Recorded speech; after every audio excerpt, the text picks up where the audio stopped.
Um, Boy, this one is the controversial one of the week. Um, there is currently online debates, as you know, pertaining to how important is a dog's coat in keeping a dog cool or protected. So you have some vets, no names, that will argue that shaving the coat, that the keeping the coat on the dog does not keep the dog any cooler. So therefore, you can shave the dog's coat. It's not a big deal. And then you have others who say that is absolutely not true. So we have a brand new study in the International Journal of Biometeorology, a peer-reviewed study, and the findings are really interesting. So in this study, Karen, let me scroll back to my, gosh, I got so many notes here and so many windows open. Okay. The study looked at when dog walks become too hot and stressful, especially in hot, sunny climates. So this is a very interesting study, Karen. It's only a 12-minute study. Or should I say, the What is dogs it? walked 12 minutes in What this does that study. Yeah, mean? Oh, so okay. even short Okay. walks can stress dogs in high heat. So in this study, dogs walked for only 12 minutes. But when the sun heat was high, their bodies had to do much more work to stay cooler. So basically, people like myself who may be like, look, I know it's really hot outside, but I'm going to go outside. I'm going to do a quick 12-minute walk, come back. What the hell can 12 minutes do? It's not that big of a deal. Well, when the results came out, it actually can be a massive deal. So do you want me to go through the study points, or do you got something that you want to jump into before I? No, no, I think that this is a really important study, Rodney, for everyone, because a lot of people say, well, my dog was born and raised in Arizona, they're used to it. Or conversely, we just, Rodney, we see crows panting in Nova Scotia, and I laugh because it's 60 degrees and your birds are hot. I think it's the reason that this is an important study is people say, well, I live in, North Dakota, it's not a problem. It actually it can affect all dogs regardless of where they live because it comes down to how their bodies are adapting to heat. So I just wanted to say that people say this doesn't apply to me. It actually applies to everyone. Okay, so obviously the biggest factor here, well, for a lot of people, they'll just look at the temperature, the air temperature, and scientists are like, I just posted, by the way, Inside Scoopers, um, shout out to the admins, Shayna, Renee, and Yes. B. I see them all in there. Um, I'm putting the study links in there as well. Hopefully that helps out. Jeannie says, Rodney, are you saying the olive leaf extract destroyed our microbiome? That's exactly what I'm saying. That stuff can be potent. It's a natural antibiotic, Yeah. and I love it. Yeah. This the other thing that's really important, Jeannie. People say, well, it's natural. What, like colloidal silver? Good God, it's an antibiotic. Yeah. So when people say, oh, it's natural, it's not going to disrupt good bacteria. Oh, yes, it does. It's a very potent, beautiful natural antibiotic. And there's a lot of very potent, beautiful antibiotics. Olive leaf is one of them. You bet. Okay, Kathy says, interesting study. My friends who shave their double-coated dogs usually do it for their older dog who no longer tolerates grooming to maintain the coat versus cooling. Yeah, so this is, I'm sure, Kathy, when I go to post this study this week, it's probably going to cause fire in the comment section. I'm pretty damn sure. I used to shave my cat, Karen, because I used to think it would keep scribbles cooler. So they'd have to sedate the poor bastard. I bet your cat was so They pissed said to, at you. and Your cat hated I'm just an you. idiot. I was an idiot first time pet parent. 2000 shaved and my 2000. No, it was in the 90s. It was 1995 when I got 1995 when I got scribbles. So it was in the 90s, and people just said, "Hey, shave the cat. It's cooler in the summertime." So I'm just like, "Okay, I'll shave the cat." I was 20 and stupid, but Yeah. there was no internet. There's no people don't No, realize no. the But internet was invented I in will say when I 93. went to all through the 80s and early 90s, shaving was what everyone did. Everyone. Cats, dogs, everything. When I went to vet school, which was 93 to 97, they told us then in physiology, stop doing that. So I think the veterinary research has been out there long enough, but translating what's been published in journals to getting it down to pet parents and groomers understanding it, it's a 30-year process for sure. Okay, so there's a first okay, I was going to just talk about the temperature of outside, but let me just cut right to the point. So first of all, it's the researchers say think of your dog's coat like a sunshade or a thermal barrier. The fur absorbs much of the sun's energy before it reaches the skin. In the study, coat temperature often became much hotter than the surrounding air because the fur was absorbing direct solar radiation. Meanwhile, the skin underneath stayed considerably cooler. This study suggests that fur isn't simply insulation against cold, it also helps protect dogs from heat by slowing the movement of solar heat towards the body. Okay, now let's get into some of these study points here.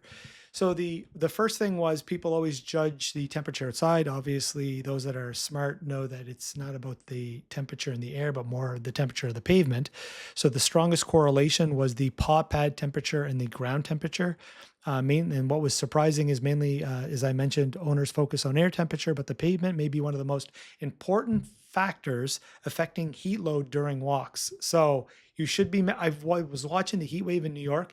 People were walking around with thermal guns. You know those guns you can buy for $20 on Amazon, and it shoots the red laser onto the pavement, and it gives you the temperature right away. So who knew these incredible Wow. pet parents? I've got one. I'm like a super nerd. You do? I got two. I'll give you one when you come here if you don't got one. But you're in Arizona, so obviously everybody knows Well, it's I so do bad. need one Everybody knows here. it's I so mean, bad. yeah, But you just shoot yes. the light onto the ground. It's going to give you a thermal reading. I could go get it now, but it's fine. And because I always want to show things like show and tell. And using that thermal gun, this is what people right now in New York were using because we got hit with that heat wave in the East Coast over the last 48 hours. So, according to the scientists, you should be measuring the temperature of the pavement because in 12 minutes, this is how terrible this was. So, the coat temperature increased more than the skin temperature. This is what they mean about the protection of the coat. So, in the hottest conditions, the hair coat temperature could increase by 20 degrees Celsius. Like, in 12 minutes, you get a 20 degrees Celsius jump in the temperature of the hair coat, while the skin temperature only increased by about 7 degrees Celsius. That's 3 times in the difference. That's how much the coat is protecting the skin. The So the skin. coat absorbed Yep. massive amounts of solar radiation, acting almost like a heat shield. The dog's body was working to prevent all of the heat from reaching deeper tissue. Um, Gosh, there's so many different points here. Most people judge about overheating. Okay, so most of the obviously some bigger things here. Normal body temperature did not mean no heat stress. So obviously, most people look at their dog and they're like, my dog's not in any distress, right?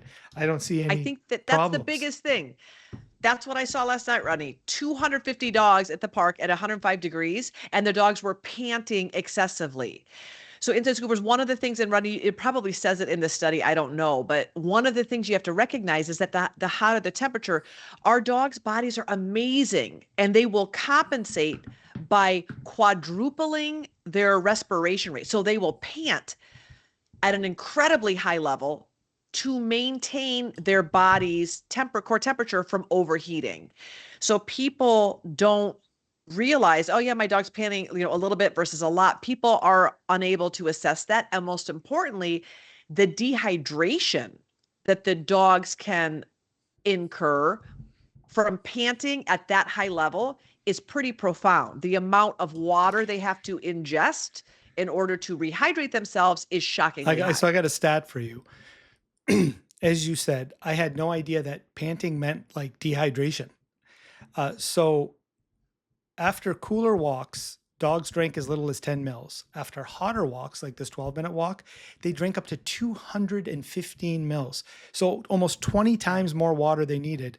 The huge increase in thirst suggests that dogs were losing substantial amounts of water through panting, even during relatively short exercise sessions. So you hit the nail on the head. You can dehydrate yourself from panting. That's how much water dogs were losing in their body in this study. Yep. Somebody mentioned, did coat color come into effect? That's a great question. I just dropped the study link. If I didn't, did I? Yeah, I just put the study link in the comment section. So it would all be there in the detail. Sorry, I missed who asked that question. Is there anything else? There's a whole, you know what, this thing is so damn big. I'm just going to leave it there, Karen, on this study. Well, it's fascinating. The one thing that the Inside Scooper asked about a cooling jacket.